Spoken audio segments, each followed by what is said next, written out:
On the cold, rain-soaked streets of Atlanta, a frail old woman huddled under a cracked awning discovers a lost baby shivering in the dark. Nobody knew that this small act of kindness would change not just one life, but the lives of dozens of forgotten children. And 20 years later, the boy she saved would return with a secret that could heal a city. This is the story of love, survival, and a bond that time could never break. It was a cold November night in Atlanta, the kind of night when the air tasted of exhaust and rain, and the streetlights hummed like tired old ghosts. On the corner of Peachtree and Auburn Avenue, an old woman sat under the awning of a closed bakery, her shoulders wrapped in a torn brown blanket. Her name was Evelyn Carter, though few people remembered it anymore. To most, she was just that homeless lady with the kind eyes. Evelyn had once worked as a housekeeper for a family in Decatur, cleaning their two-story home with its marble floors and air that always smelled faintly of money. But that was a long time ago, before her husband's heart attack, before the medical bills, before her daughter's addiction pulled the last safety net from under her. She'd lost everything over the years, one piece at a time. Now she had only a cart full of worn clothes, an old Bible wrapped in a grocery bag, and a memory of what dignity used to feel like. Still, Evelyn had never stopped saying thank you before every meal, even if that meal was a day-old sandwich from the dumpster behind the corner store. Faith, she thought, wasn't about comfort. It was about staying gentle when the world gave you every reason to harden. That night rain began to fall, slow at first, then heavy. Evelyn pulled her blanket tighter and shifted her cart closer to the wall. Just when she thought she'd have to endure another long, sleepless night, she heard a sound, faint, trembling, almost human. It was coming from the alley beside the bakery. She turned her head, squinting through the rain. There, near a pile of cardboard boxes, she saw movement. A small figure, curled up and shaking. A boy. Evelyn pushed herself up with effort. Her knees groaned, her back ached, and hobbled toward the sound. "Baby?" she called out softly. "You okay, sweetheart?" The boy flinched, his thin arms covering his face. He couldn't have been more than 7 or 8 years old. His clothes were soaked, his shoes mismatched, and his lips quivered as he looked at her. "I'm fine," he whispered, but his voice was hollow. Evelyn knelt beside him, ignoring the wet pavement soaking through her skirt. "You out here alone?" He nodded, hesitantly. I lost my mama. She said she'd come back, but..." His voice broke. Evelyn's heart sank. She'd seen that look before. The look of a child trying to make sense of abandonment. "What's your name, baby?" "Malik," he said. "Well, Malik," she murmured gently, brushing a strand of wet hair from his forehead, "I think you and me are both in need of some warmth tonight." She pulled off her blanket and wrapped it around him, even though it meant she'd be the one shivering. "We'll figure something out in the morning." Malik stared at her, not used to kindness that didn't come with suspicion. "Why are you helping me?" Evelyn smiled faintly, the corners of her mouth trembling. "'Cause somebody's got to, and the Lord put you right in my path for a reason." They huddled together under the bakery's awning as the city slept, the sound of rain masking the distant hum of traffic. Evelyn whispered hymns softly, her voice cracked but steady, until Malik's breathing slowed and he fell asleep against her shoulder. As she looked down at him, this lost boy who had appeared out of the rain, something stirred inside her that she hadn't felt in years. Purpose, the kind that keeps you alive. And in that moment, with thunder rolling over the skyline and the neon lights flickering like dying stars, Evelyn made a silent promise. She would protect this boy, no matter what it cost her. Morning came slow, gray and cold. The rain had stopped, leaving the streets slick and glistening like dark glass. Evelyn woke first. Her back hurt, her legs stiff from the cold ground, but her first instinct was to check on Malik. The boy was still there, curled under her old blanket, his small chest rising and falling with uneven breaths. For a moment she just watched him. The city was loud again, buses rumbling, horns blaring, voices echoing. But for her, the world felt quiet. There was something about seeing someone more helpless than herself that reminded her she still had something left to give. She nudged him gently. "Come on, baby. Let's find us some breakfast." Malik blinked up at her, confused. "Where?" Evelyn smiled wearily. "There's a mission down by Edgewood that serves oatmeal and coffee around this time. They don't ask too many questions, neither." The boy nodded, too hungry to argue. Together they pushed Evelyn's rusty cart down the street. People glanced at them, some with pity, others with disgust, but Evelyn didn't care. She had walked these streets too long to worry about eyes that never saw the truth. At the mission, the line was already long. The air smelled of old coffee, bleach, and human exhaustion. Evelyn and Malik waited quietly, and when they finally reached the front, Evelyn made sure the boy got the bigger portion. "You eat up, baby," she said, handing him the steaming bowl. Malik looked at her and frowned. "Aren't you hungry too?" "I'll be fine," she said. "The Lord fills me up in other ways." It wasn't true. She was starving. But watching him eat gave her a kind of nourishment she hadn't felt in years. That night, they found shelter under an old overpass. Evelyn made a little nest out of cardboard and her blanket, and Malik pressed close beside her. "You got family?" he asked. "I did once. Had a daughter about your mama's age. Smart girl, too. But the world got hold of her. Drugs, bad men. I still pray for her." Malik looked down. "Maybe your daughter will come back someday." "Maybe," she whispered. "And maybe your mama will too. Till then, you got me." Those words, "you got me," hung in the air like a fragile promise. Neither of them knew how much those 3 words would change their lives. Days turned into weeks. Evelyn taught Malik how to stay safe on the streets, which alleys were dangerous, which church kitchens gave food without judgment, how to keep his shoes dry with plastic bags. Malik, in turn, brought laughter back into Evelyn's life. He'd find half-broken toys in dumpsters and fix them, tell silly stories about superheroes who lived under bridges, and sometimes sing while they walked, his voice surprisingly clear for someone so small. Winter came, hard and sharp. The nights bit into their bones. Evelyn got sick for a while, a cough that rattled her chest like broken glass. Malik stayed by her side, fetching her soup from the mission, keeping her warm with the blanket she'd once given him. "You rest, Miss Evelyn," he'd say. "I got this." The way he said it, protective, certain, made her eyes sting. When she got better, they made an unspoken decision. They were family now.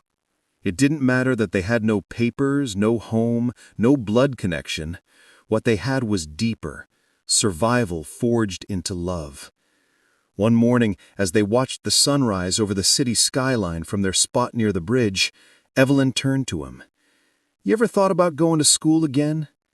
Malik shrugged. "Can't. Don't got no address, no guardian." Evelyn was quiet for a moment, and then said, "Maybe it's time we fix that." The idea scared her. It meant risking everything, going to the authorities, being questioned, maybe even losing him. But she'd lived too long letting fear decide for her. She wasn't about to let this boy grow up believing he didn't belong anywhere. So one afternoon, Evelyn gathered what little courage she had left and took Malik to the community assistance office downtown. The woman behind the desk looked skeptical at first, a homeless grandmother and a stray boy. But when Evelyn spoke, her voice was so steady, so full of conviction, that even bureaucracy hesitated. "I may not got a home, ma'am, but I can give that boy love, and sometimes that's more than a roof ever did." The caseworker didn't know what to say. After hours of paperwork, verification, and waiting, they were given temporary placement in a small shelter apartment. 2 rooms, 1 bed, peeling paint, and a window that looked out at a brick wall. But to them, it was paradise. That night, Malik fell asleep on the bed, and Evelyn sat watching him from a chair. The heater clanked and hissed, the city's noise muffled behind the window. For the first time in years, she didn't feel invisible. She felt needed. She whispered a quiet prayer before turning off the light. "Thank you, Lord, for giving me back my reason to live." She didn't know then that 20 years later, that same boy, no longer small, no longer lost, would come back to find her, carrying a secret that would change everything she thought she knew about love, sacrifice, and redemption. 20 years had a way of blurring the edges of memory, softening some pains and sharpening others. Atlanta had changed. The old bakery was now a coffee shop with glass walls and neon signs. The bridge where Evelyn and Malik once slept had been torn down to make room for a parking structure. And the skyline was a forest of new glass towers. But the air still smelled faintly of rain and asphalt, and that smell could carry Malik right back to the nights he spent under it, holding on to Evelyn's trembling hand. Malik was 30 now, a social worker with a calm voice and a pressed shirt, working for the same department that had once given him and Evelyn shelter. He'd gone to college on scholarships, graduated top of his class, and spent his life helping children who'd been lost like he once was. People called him Mr. Carter, though he always insisted that wasn't really his name. Evelyn Carter was the only Carter he'd ever known. He'd looked for her over the years, shelters, hospitals, even obituaries, but she had vanished from the system like smoke. For a long time, he tried to convince himself that she was safe somewhere, maybe taken in by a church or a kind stranger. But in the quiet hours, when his apartment lights dimmed and the city hummed below, he feared the truth, that she might have died alone, her name forgotten again. Then, one afternoon, while going through intake files for new outreach cases, he saw a name that made his chest tighten. Evelyn M. Carter. Age, 76. Current residence, Riverside Nursing Center. Status, no known family. The world seemed to tilt. Malik sat there staring at the form for nearly a minute before he whispered, "She's alive." He didn't even finish his shift. He left the office, got into his car, and drove across the city.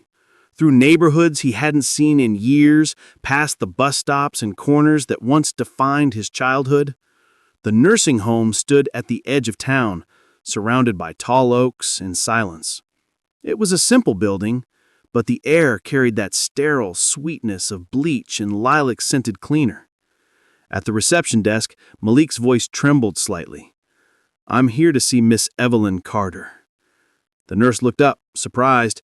"You family?" He paused. "Yes," he said. "I'm her grandson." It wasn't a lie. Not really. She nodded and pointed down the hall, room 112. When he walked in, Evelyn was sitting by the window, her gray hair braided neatly, a wool blanket over her knees. Her hands were thinner now, skin paper-like, veins blue against brown. She was staring out at the trees, humming an old hymn, the same one she used to hum when the rain came. "Miss Evelyn," he said softly. Her head turned slowly, Her eyes, though dimmed by age, lit up with something that was half disbelief, half joy. "Malik," she whispered. He nodded, tears already slipping down his cheeks. "It's me. I found you." She covered her mouth, a trembling laugh escaping through her fingers. "Lord have mercy, look at you. You got tall, you got grown." He knelt beside her, taking her hand in his. "I've been looking for you for years. Thought maybe—" He couldn't finish the sentence. She smiled faintly. "The good Lord don't take me yet. Guess he was waiting for this." For a long moment, neither of them spoke. They just held hands, their shared silence saying more than words ever could. The years between them dissolved, and it was like that rainy night all over again, the one where she had wrapped him in her blanket and whispered, "You got me." After a while, Malik said, "I got a place now, a home. You don't got to stay here if you don't want. You can come live with me." Evelyn chuckled softly. "You trying to adopt me now, baby?" He grinned through tears. "Guess it's my turn." She squeezed his hand. "That's kind, child. But I got friends here, nurses who check on me. I'm fine as long as I know you made it." Malik looked at her. The woman who had nothing, who gave him everything. And something inside him shifted.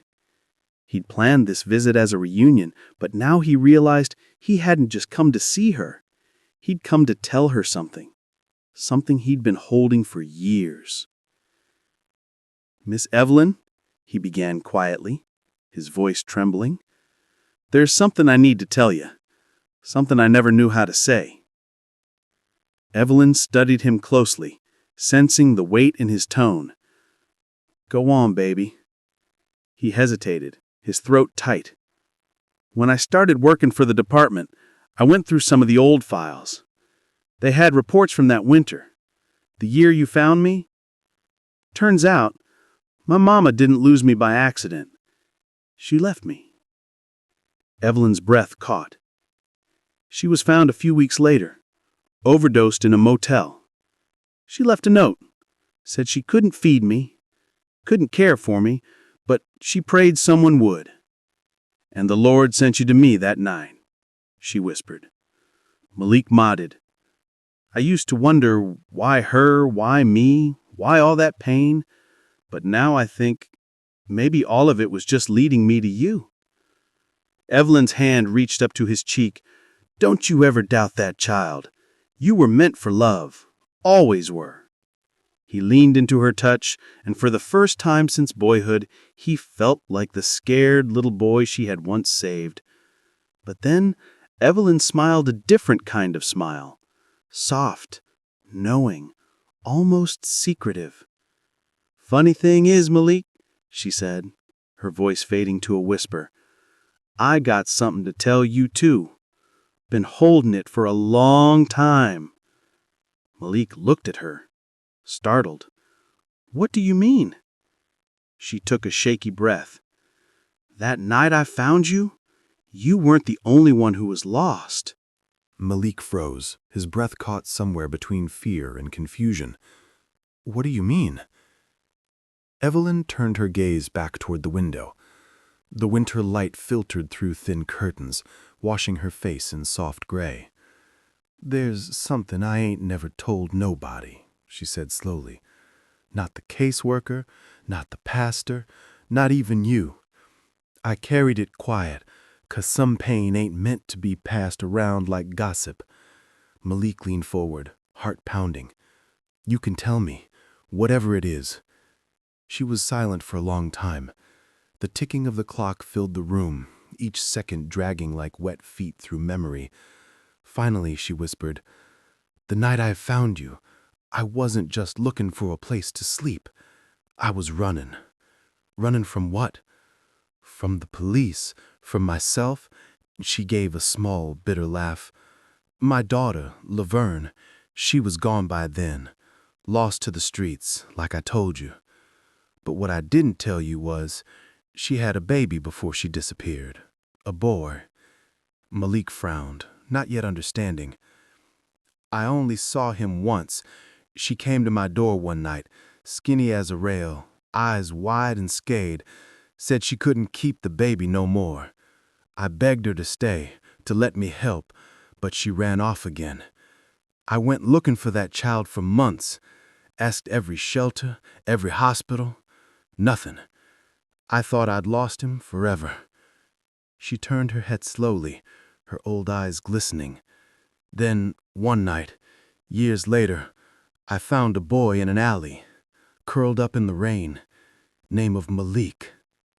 The air between them thickened, silence heavy as stone. Malik's lips parted, but no sound came out. His heart beat so loudly he could hear it echo in his ears. "Are you saying?" Evelyn nodded, her chin trembling. "Baby, I believe you were that child, my grandbaby." Malik's world tilted. The chair creaked beneath him as he sank back, staring at her. That can't be. My file said—" "I know what the papers say," she interrupted softly, "but papers lie. Systems lose people. Babies get misplaced. I seen it happen more times than I can count." He stared at the floor, trying to process the storm inside him. His mind raced through fragments, the way she used to hum to him, the way her hand fit over his when she prayed, the familiar warmth that had always felt more than coincidence. "I used to dream," Malik whispered, shaking voice, "that my mama looked like you. I'd see her face, but every time I woke up, it was yours instead." Evelyn's lips trembled. "Maybe that's 'cause your soul remembered, even when your mind didn't." Tears welled in his eyes. "You really think it's true?" "I don't need no blood test to know what the Lord already told me in my heart," she said, reaching out a fragile hand. "That boy I found that night was mine to love, 'cause he already was part of me." Malik took her hand and pressed it to his chest. His throat burned. For a long time, neither of them spoke. They just sat there, generations of pain and grace tangled between their fingers. After a while, he said, "If that's true, then I didn't just find you again. I came home." Evelyn smiled, her eyes glistening with both pride and sorrow. "That's right, baby. You came home." Outside, a faint drizzle began to fall, tapping softly against the window pane. Malik looked out at it, remembering the sound of rain on cardboard, the rhythm of survival. And just like that night years ago, the city seemed to hold its breath, as if it too was listening to the quiet miracle taking place inside that small, worn-out room. Evelyn leaned back, exhausted but peaceful. "You know, I've been praying every day that I'd see my grandbaby before I go. Didn't know I've been holding him all along." Malik swallowed hard. "You're not going anywhere, Miss Evelyn, not yet." She smiled, weak but amused. "Baby, I'm old, not immortal." He laughed through tears, and she laughed with him, the sound light and shaky, but pure. It was the sound of release. Later that night, after the nurses came in to check on her and the lights dimmed to a soft orange glow, Malik sat by her bed, holding her hand as she slept. Her breathing was slow but steady. He whispered quietly, "You saved me once. Now it's my turn." He didn't leave that night. He stayed until dawn, until the first light spilled through the window and touched her face, the same face that had watched over him in the darkest corners of the city. And in that fragile morning calm, Malik made a silent promise.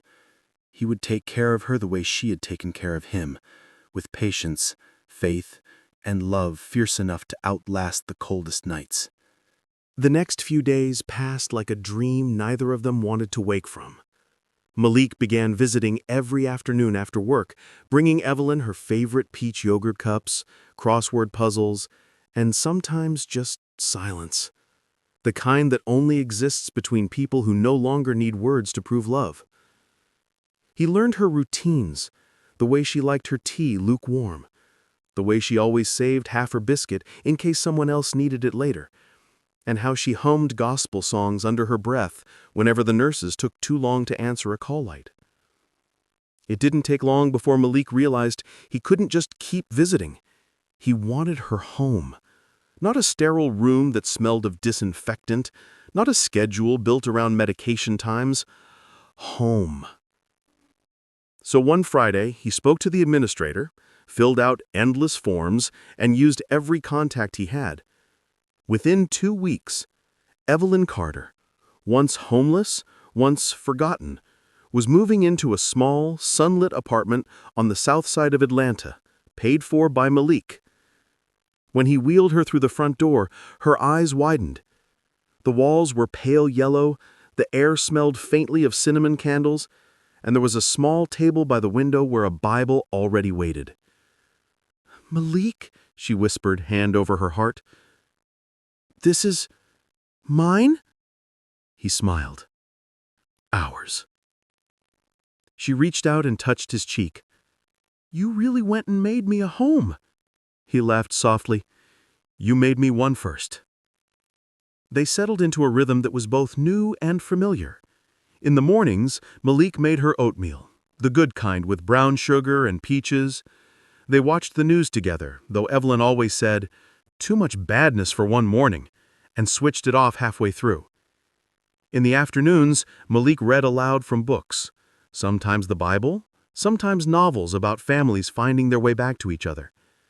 Evelyn would close her eyes and listen, smiling at the sound of his voice. One day, she asked him, "You ever wonder what your mama would think, seeing you now?" Malik nodded slowly. "All the time." Evelyn tilted her head. "And what do you think she'd say?"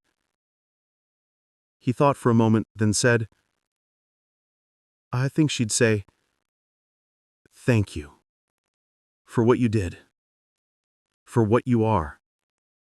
Evelyn's eyes shimmered. "I didn't do nothing no mother shouldn't do." "You did everything, Miss Evelyn," Malik said softly. "You took a lost kid and made him believe in something again. That's not nothing." That night, Malik sat by her bed again, as he had in the nursing home. She'd fallen asleep halfway through a story about her youth, about dancing barefoot in the rain as a girl in Louisiana, and he just listened to the soft rhythm of her breathing. But as the days turned into weeks, Malik began to notice her strength fading. She moved slower, slept more, and sometimes her thoughts drifted mid-sentence. One evening when he came home from work, he found her sitting by the window, staring out at the dusky sky. "Everything all right?" he asked. She smiled faintly. "Just thinking. You know, when you get old, you start taking inventory. What you gave, what you lost, what you still owe." He pulled a chair beside her. "You don't owe anyone anything. Maybe not people, but I do owe the Lord a thank you. He gave me 2 chances at motherhood. Most folks don't even get one." Malik felt a lump rise in his throat. "You gave me a second chance at life." She looked at him, really looked at him, and said, "Then I reckon we paid each other back just right." The room was quiet for a long time after that. The city hummed beyond the window, a soft pulse of traffic and life. Evelyn closed her eyes and leaned her head against the chair. "Malik," she murmured. "Yes, ma'am?" "When I go, and I will, baby, we both know that, I want you to promise me something." His voice trembled. "Anything. Don't live in sorrow. Don't carry me like a weight. Carry me like light. You understand?" "Yes, ma'am." "And one more thing," she said, opening her eyes with that same spark that never dimmed. "Keep doing what you do, helping the ones who got nobody, 'cause somewhere out there, another lost child's waiting in the rain." Malik's tears fell then. Quiet, uncontrollable. He took her hand and kissed it. "I will. I promise." Evelyn smiled, satisfied. "Then I can rest easy." That night, after she went to bed, Malik sat by the window watching the streetlights flicker on. Somewhere in the distance, thunder rumbled. Soft, familiar. The same sound that had once brought them together.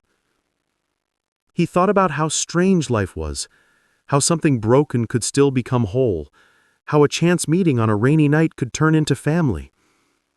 He whispered into the dark, "You found me once, Miss Evelyn. I'll keep finding others for you."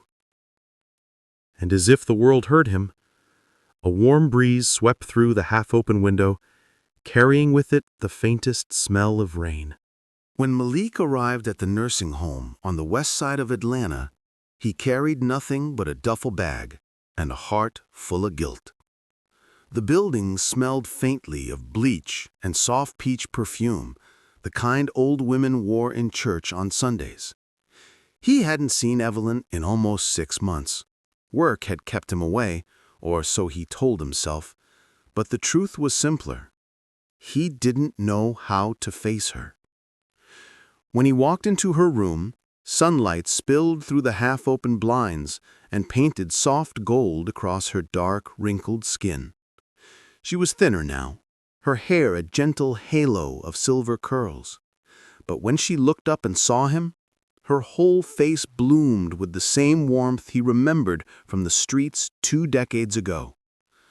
"Look who's come home," she whispered, her voice dry but steady. Malik dropped his bag and knelt beside her bed. "I'm sorry I didn't come sooner." Evelyn reached for his hand. "Child, don't you go apologizing for living your life. The good Lord knows I raised you to stand on your own 2 feet, not stay tied to an old woman like me." But Malik shook his head, eyes wet. "You didn't just raise me. You saved me, and I wasn't about to let you finish this road alone." From that day on, Malik became a fixture at the nursing home. He read her books every evening. Her favorite was The Color Purple, though she always interrupted to talk about her own life, her late husband, her dreams that never had the chance to bloom. He massaged lotion into her hands when they ached, brought her warm food from the restaurant he owned now, and sometimes just sat with her, in silence, while the sun went down over the city. Evelyn would watch him quietly sometimes, her eyes soft but full of wonder. "You know," she said one night, "when I first found you, I thought you were a sign the world hadn't given up on me yet. Turns out, you were proof that love don't need a roof or 4 walls. It just needs a heart willing to keep beating."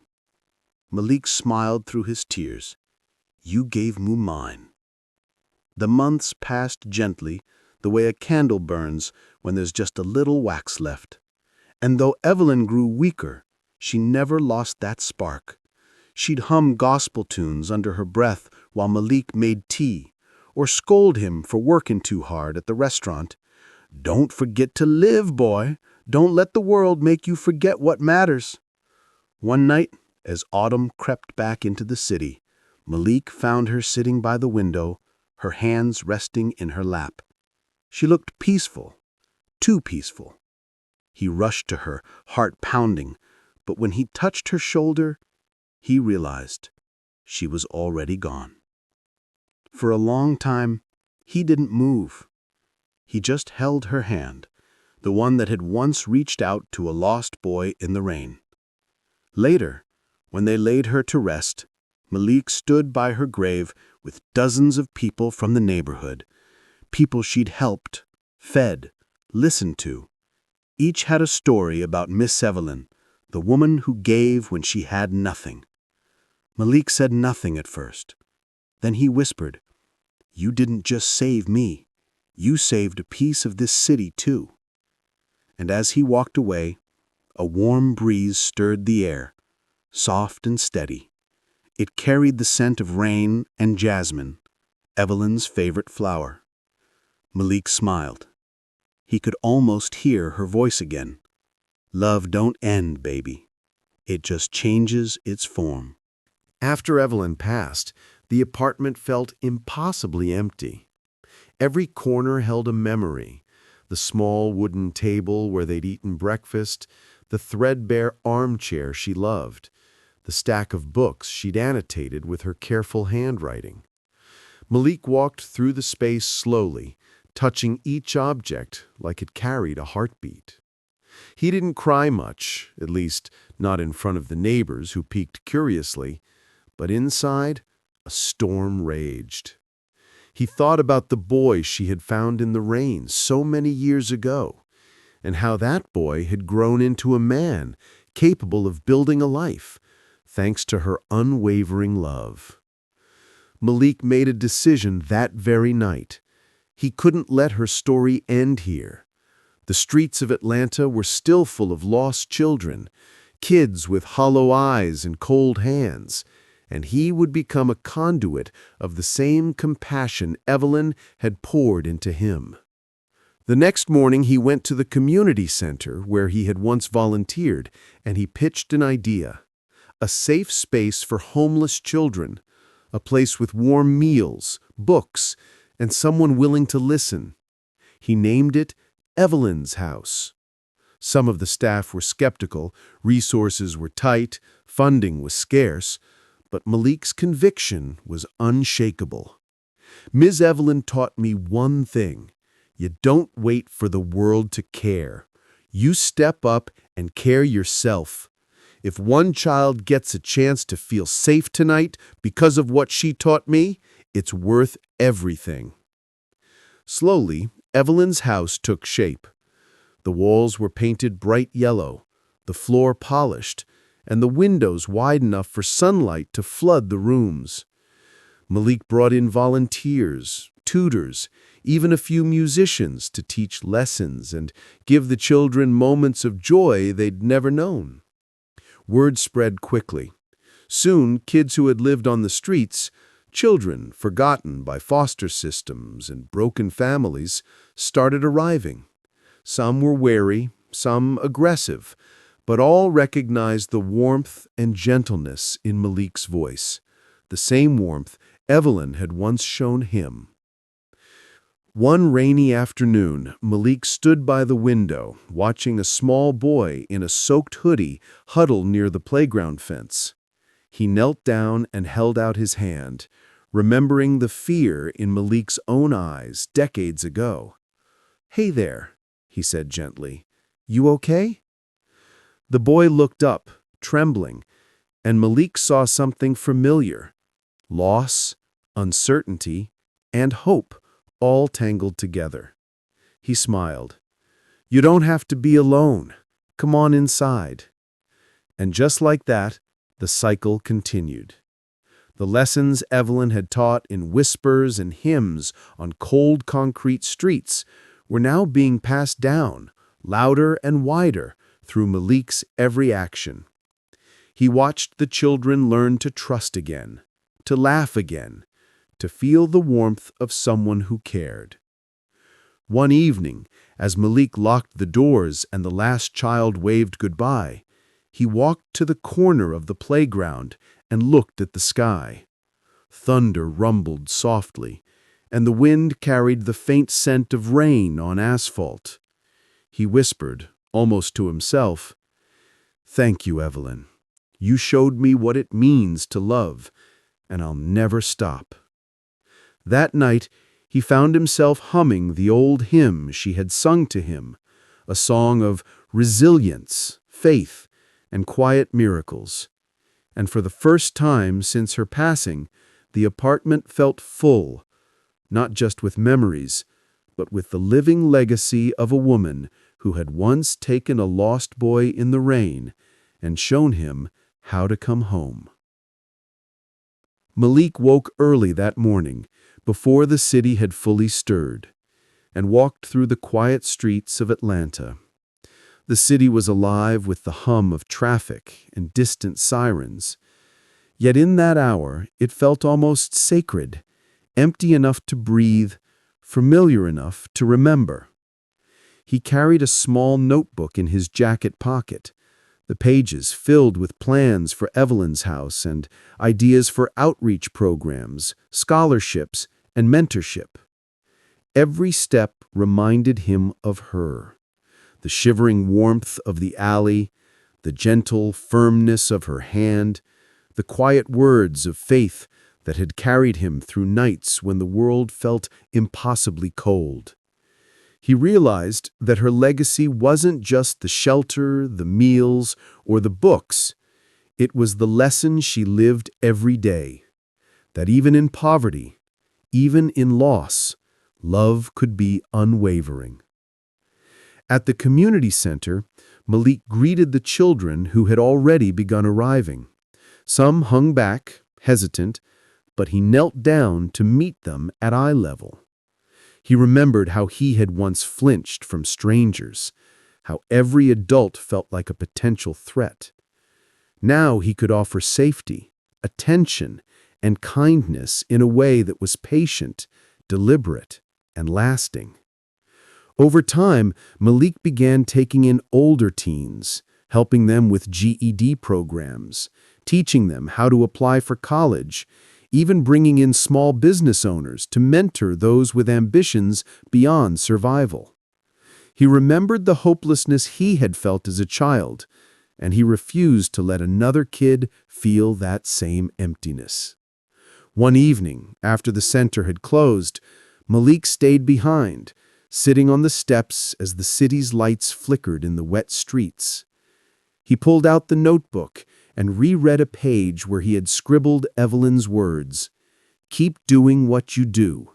Somewhere out there, another lost child's waiting in the rain." A soft breeze brushed across his face, carrying the faint scent of rain and something sweeter, like lilacs.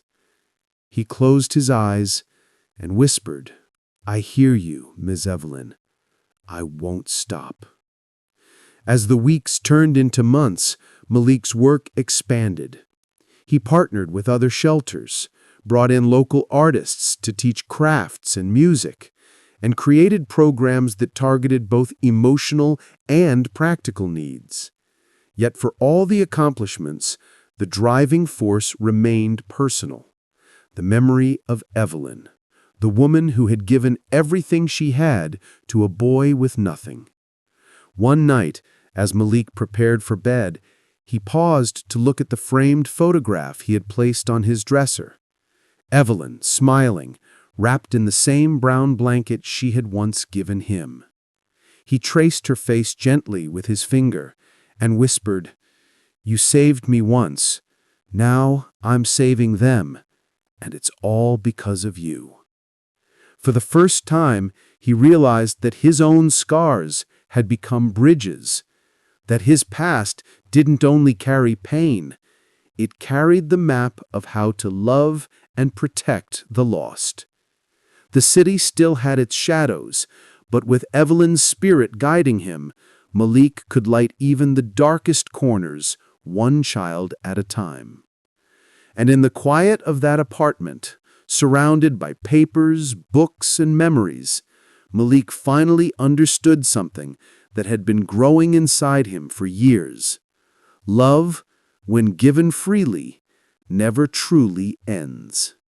It spreads, echoes, and returns in ways no one can predict.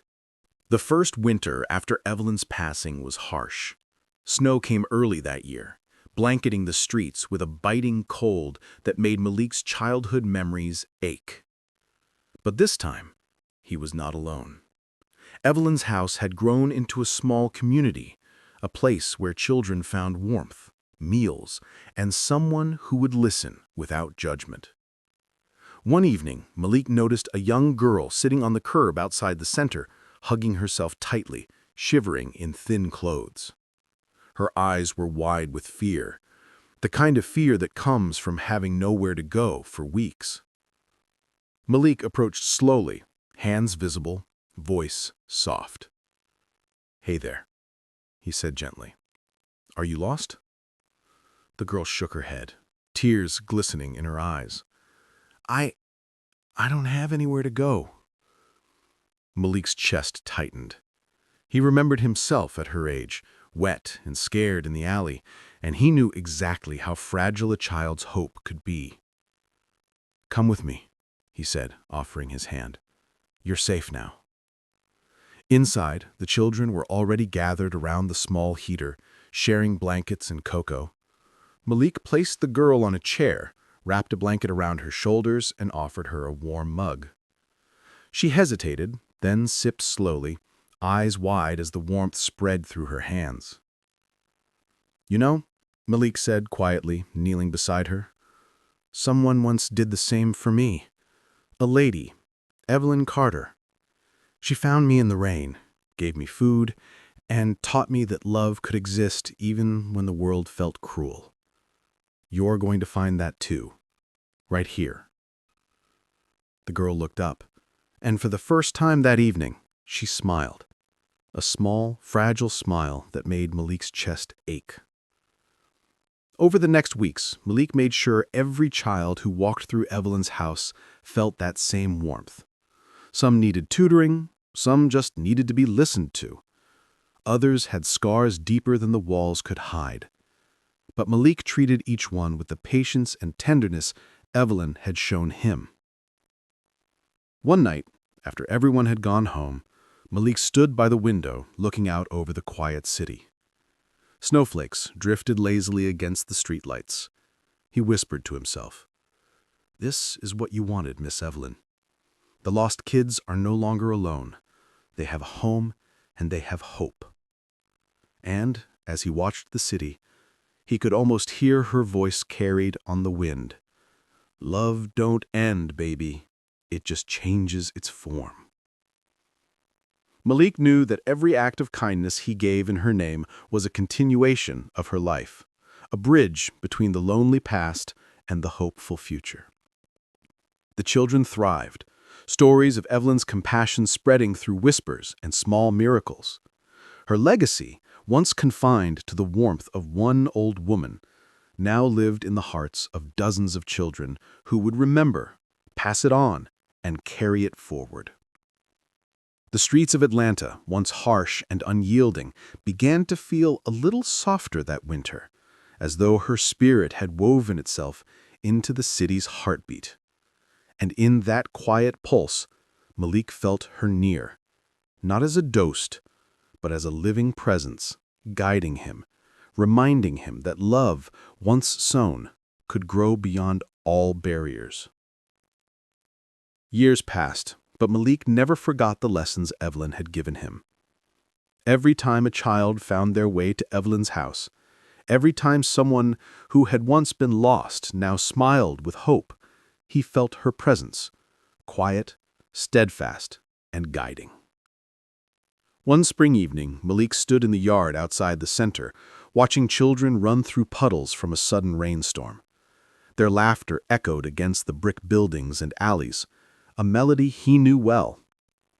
It reminded him of his own shivering hands and muddy shoes so many years ago, and of the gentle woman who had wrapped him in her coat and whispered, "You got me." He walked to the small garden Evelyn had once planted in the corner of the lot, a patch of lilacs and marigolds that had survived the harshest seasons. He knelt beside the flowers, brushing the soil gently with his fingers. "Miss Evelyn," he whispered, "your work isn't over. Not while I'm here. I'll keep going. I'll keep loving them the way you loved me." From behind him, a small voice called out, "Mr. Malik, look at this!" He turned to see a group of children pointing to a small puddle where sunlight reflected like a mirror. Their laughter bubbled around him, and for a moment he felt the weight of the world lift. Every hardship, every loss, every night spent wondering if he'd ever belong somewhere, it had led to this. That night, as Malik closed the doors of Evelyn's house, he paused to look at the photograph on his desk. Evelyn's face smiled back at him, the same warmth in her eyes, the same quiet certainty. He traced the edges of the frame and whispered, "You found me once. I'll keep finding them for you."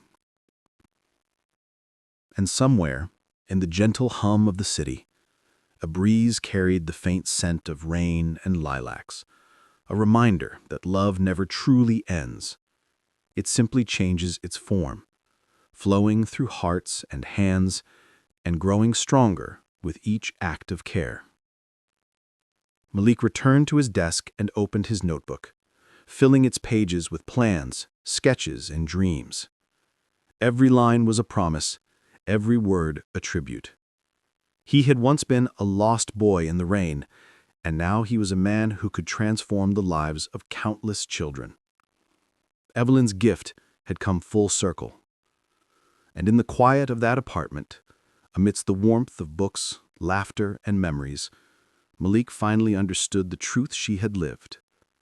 The smallest acts of kindness could ripple across decades, across lives, across the very soul of a city. The rain began again that night, gentle and persistent, drumming softly against the windows. Malik smiled, listening. Somewhere in that rhythm, he could almost hear Evelyn humming, just as she had that night so long ago. And he knew, without doubt, that her love would always be with him, guiding him, inspiring him, and reminding him that every lost child deserved a chance to come home. The city was vast and unforgiving, but in every child's laughter and every warm meal shared, Evelyn's spirit thrived. Malik had become the living continuation of her story, and in doing so, he had finally come home himself.